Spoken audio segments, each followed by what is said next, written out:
Meron akong napanood dito sa TikTok, issue siya ng kasambahay at amo niya. And ang lumalabas sa search, 44K. Kasi yun yung madalas na kino-comment sa comment section. Kasi 44K daw yung asking ni kasambahay per month na tuition fee. No? Kasi pinapaaral daw ni amo yung anak ni kasambahay. So medyo malaki yung 44K. Pero kung gagamitan natin ng common sense, siguro per quarter siya or per sem. Imposibleng monthly yon. Meron pa ako narinig doon na 50,000 inuutang ni kasambahay kay amo for school supplies and uniform. Doon medyo, doubt ako doon, medyo malaki siya. Kasi ako yung namimili ng school supplies and uniform ng mga anak ko. And kahit sa school ko silang maganda o hindi masyado maganda, medyo malaki talaga yon para sa school supplies lang and uniform.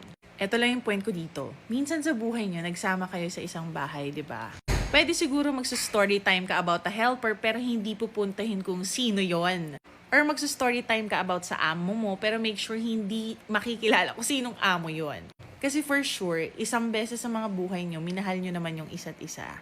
Sa mga kasambahay naman, please, kung alam nyo marami namang naitulong or nagawang maganda yung amo nyo sa inyo at hindi kayo napagbigyan ng isa o dalawang beses, huwag kayong magalit agad. Hindi yun rason para mag-comment or i-ano na sila sa social media. Sa case ko, ilang beses nga akong nagka-problema ng helper, as in sagaran talagang hindi mo ma-imagine na magagawa sa'yo kasi talagang mapagbigay ka naman, pero may nagagawa pa rin sila. Minsan, alam mo yun, pag mabait ka, hindi sila natatakot eh. Pero hindi ko sila pinopost, parang I'll just let them go para pares kami may peace of mind.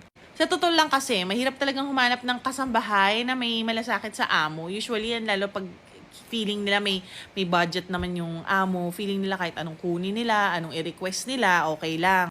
And mahirap din naman para sa mga kasambahay na humanap ng matinong amo. Meron dyan, di ba, mga abusado.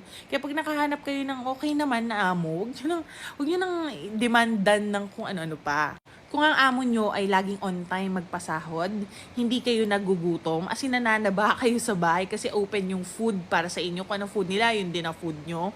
Kung ang amo nyo ay nagpapabali naman, kung ang amo nyo ay hindi nagsasalita ng masasakit na salita sa inyo, hindi kayo sinasaktan or ano mang pang-aabuso, maging appreciative kayo sa ganon. Same thing kapag ang kasambahay nyo naman ay malinis sa bahay, hindi naman abusado, hindi nananakit ng bata, at higit sa lahat, hindi kumukuha ng hindi kanila, appreciate nyo rin sila. Kahit ano pang mangyari, kahit hindi na kayo magkasama sa bahay, hindi nyo siya kasambahay, hindi nyo na siya amo, huwag nyo kalimutan yung mga times na nagmahalan kayo. Yung magkasama kayo sa loob ng isang bahay, nagtatawanan kayo, nagkaroon kayo ng bonding, maghiwalay na lang ng maayos for peace of mind.